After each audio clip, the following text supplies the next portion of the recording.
Hi guys, my name is Chege. I'm a student at Moi University, pursuing a course in linguistics, media and communication. I'm a writer, aspiring author, and aspiring editor. Yeah. First of all, I read to improve my writing.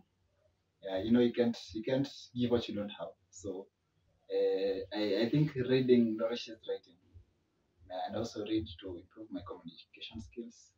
I also read as a come a hobby to pass time. And also to let me be a little bit smart here.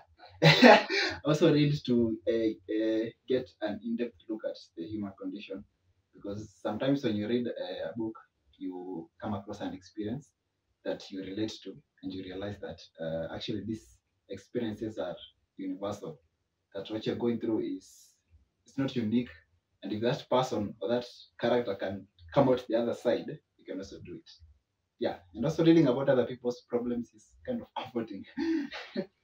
Yeah, I began reading okay the earliest time naweza kumbuka ni when I was in primary school. I think books kama kina Matata and there used to be there used to be some short stories in English books, easy textbooks that are issued in school, and I used to read those and I used to enjoy. And then I think my first novel I read was by Ben Carson, Think Big. So I don't know if it's a memoir or a self-help book, but that was my first novel that I read. I read it when I was in class 7. It was a gift from my mom.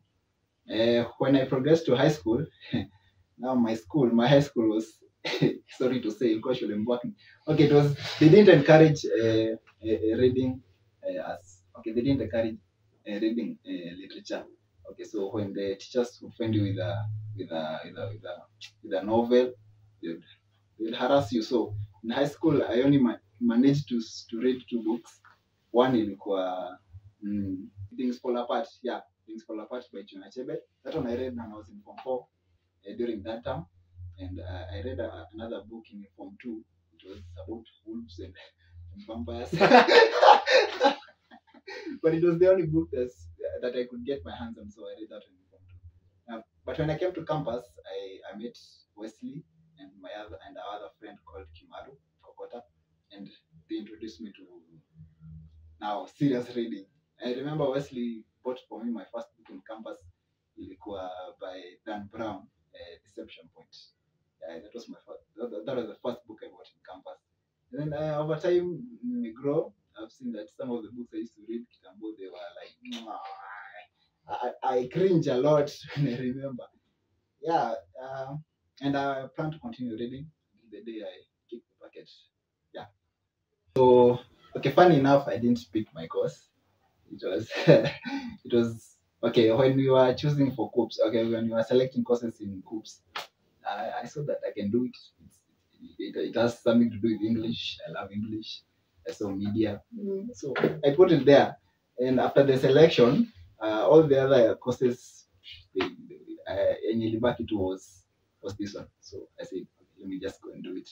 But I didn't actually have a lot of passion for it, because actually, okay, I didn't.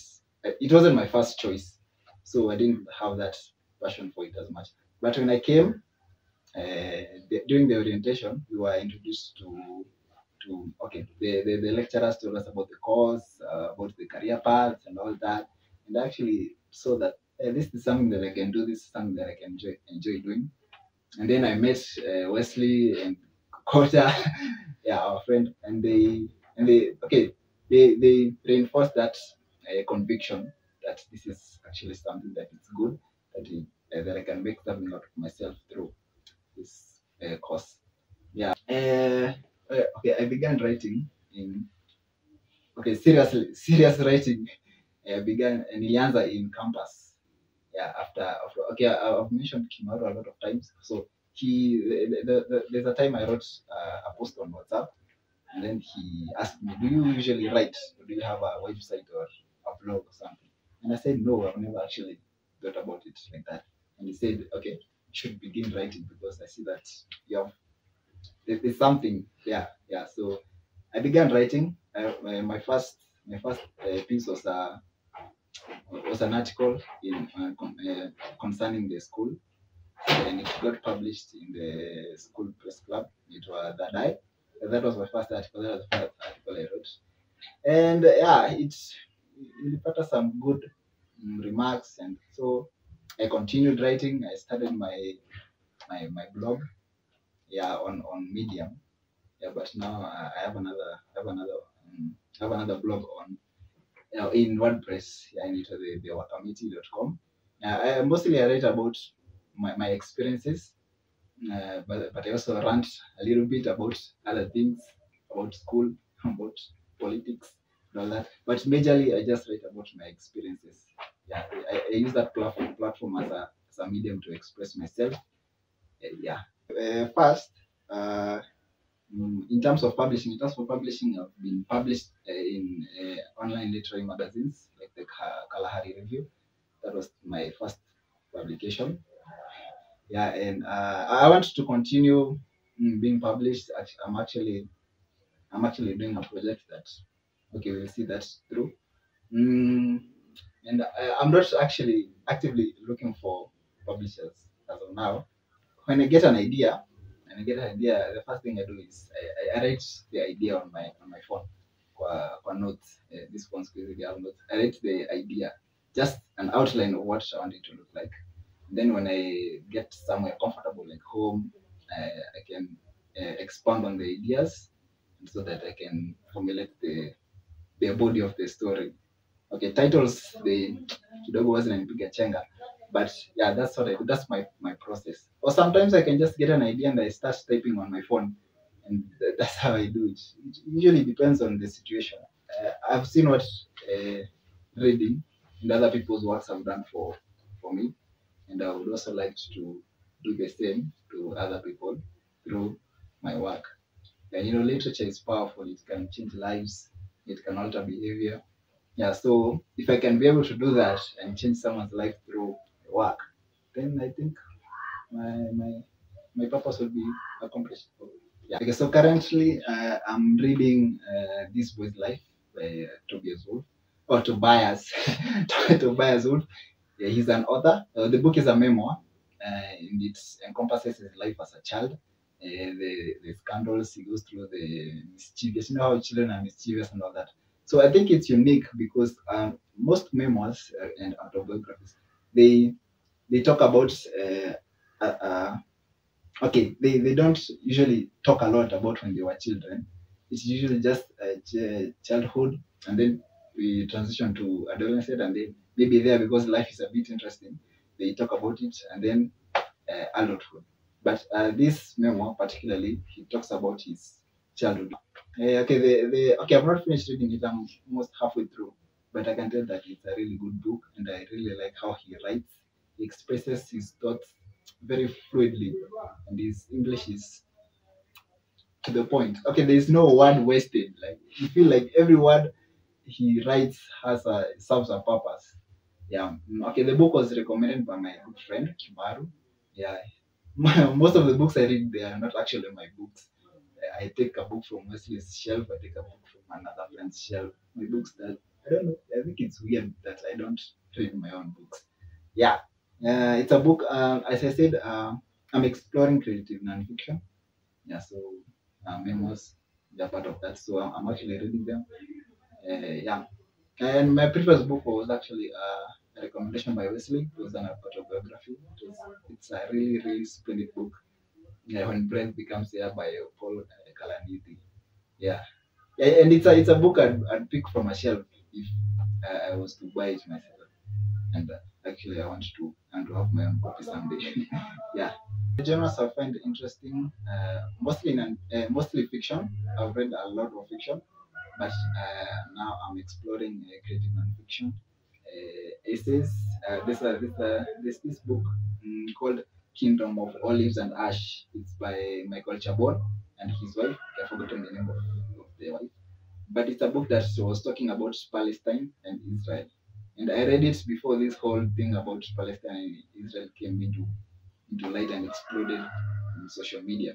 So I had an idea of what was going on, and I think the main reason why I'm reading creative nonfiction is to just get an idea of what's going on in the world, and also to be able to at least, when you read about someone else's experience, like a memo or an autobiography, you get some life lessons here and there. Yeah, get some laughs here and there.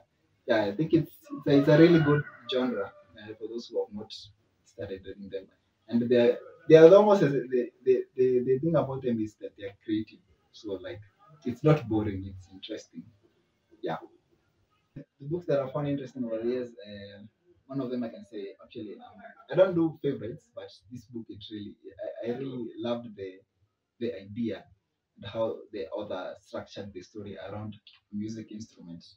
So it's called Accordion Crimes by Annie Pro. Yeah, it's a really book. Okay, but it's not for everybody. But I really loved that book. I also like Jhumpa Lahiri's works from Interpreter of Maladies to the Namesake to the Lowland and Accustomed Earth. Yeah, I also love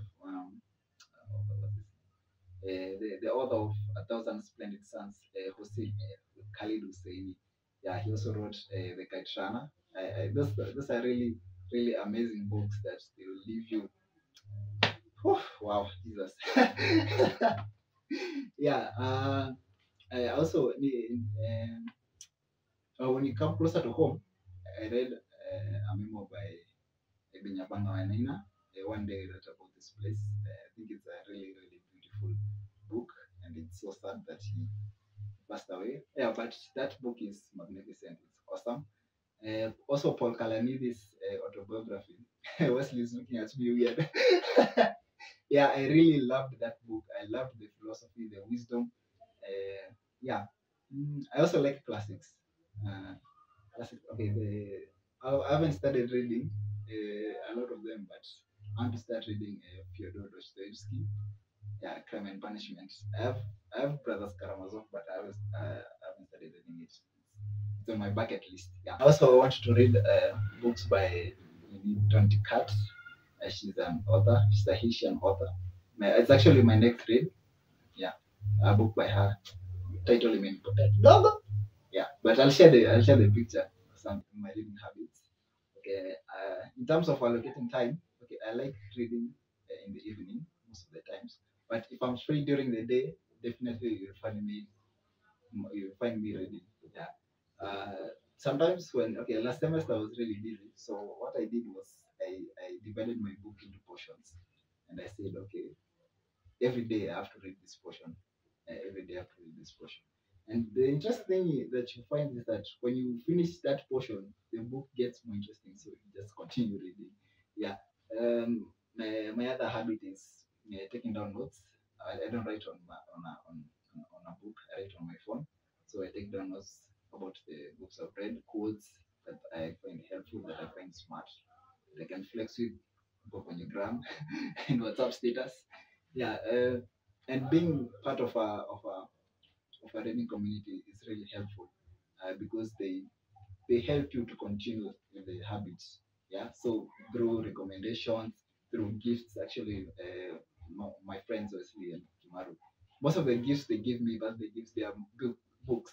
Yeah, and so I know they'll ask me after some time, "Hey, Peter, how's that book?" So I'll read it so they can have so they can like I can show appreciation for their love and support. Yeah, okay. Unfortunately I'm not part of a book club, but I have this book bromance going on here. Yeah, so we recommend each other books. Yeah, we gift each other books. We ask about opinions about what they thought about a book and all that. Yeah, and also okay, what do like okay, there's something I wanted to say. Okay, I read books that I love reading. Okay, I don't read books because other people love those books and they think that's what everybody should do. Just because everybody is reading homegoing doesn't mean you have to read homegoing. Just because somebody likes it doesn't mean you have to like it. When you're reading a book in a certain physiological state, or psychological state, it alters the impact that book has on you. So I think people should be just candid and honest about a book. If comedy bore, just say it. It bored the hell out of me. Like there's this book, The Shipping News by by Annie Pro. Uh, people have said marvelous, wonderful, great things about that book, but I didn't love it. I loved her other book, According Crimes, but that book, Jesus Christ, I struggled. I struggled to read it. Yeah. So yeah, that's what I strive to do. At the beginning of the of the year, I usually have books that I have in mind that I want to read, but I try to be flexible a little bit. So when I'm reading one book, I try to imagine what my other book I read the next book. Like if right now I'm reading this book, Life, I know the next book I read is by Dante Cat. So I don't go beyond that. I just plan for the next book I want to read. Just the next one. And I am not trying to set the number of books I want to read because sometimes life can get stressful. So I just read in a pace young, I just go with my own pace. Yeah. In terms of school related books, some course related books, we are not doing literature, so we don't read literature. We are just doing linguistics is just studying language. Grammar. Yeah, grammar and all that. Yeah, so I don't have any in terms of that. Yeah, but we read together with Wesley, my broskies. Yeah, we try to recommend each other books. We ask opinions, as I said, and Wesley reviews books and he writes very good reviews. Actually, I can attest to that better than leaving a bread out there. Yeah. Yeah, so you've not checked out his books, check him out. Yeah. Okay, and I get my books from I buy from Prestige Bookshop. I also buy from Half Price Books. Also, my friend also when he's going to Nairobi, I give him money and tell him, "Yo, bro, come back with some books," and he comes back with some books, which I don't read. But anyway, yeah. But reading tips: set time or divide your book into portions, manageable portions, and read what you love. You don't have to read what other people are reading. Read what you love because reading is it's an intimate experience. Yeah, and I'd recommend a book. I think a memoir. Yeah, Kalanidi's autobiography and Binyawanga's memoir. One day I read about this place and Kalanidi's when breath becomes there. I think those books are really amazing that people should read them. Yeah, and also people should support our local. No, Wesley, I'm looking at you. People should support our local talent. Yeah, buy books. Peter Kimani. By Kenyan authors. Yeah, you have Peter Kimani here. Yeah, you read his book, Dance of the Jacaranda. Yeah, I think and Yvonne Adhiambo, we have Mija Mwangi. Yeah, those books, Kina Margaret Ogola. People should read things closer to home. Yeah, don't just read. Okay, you can try, but I think it's something that we should do. We should support our authors. Yeah. Today our authors are using books cheaply. Basically saying that those authors should sell books cheaply. Even if you write a certain ukiandika kitabu so tuzie 3,000 hapa. Yeah, but it's worth it. It's worth it really. It's worth the money. Yeah. So thank you guys for watching. It's been amazing. You can find me on Twitter at the Wakamiti, on Instagram at also the Wakamiti. I also have a WordPress blog, the one wakamiti.wordpress.com. Yeah. Yes. Facebook, I'm not active at the moment. So those are the platforms you can reach out. Yeah, and find my work. Also, I have a Medium account. Just search the Wakamiti. That's my pen name. You'll find it on Medium. You also find it in WordPress. Yeah, thank you.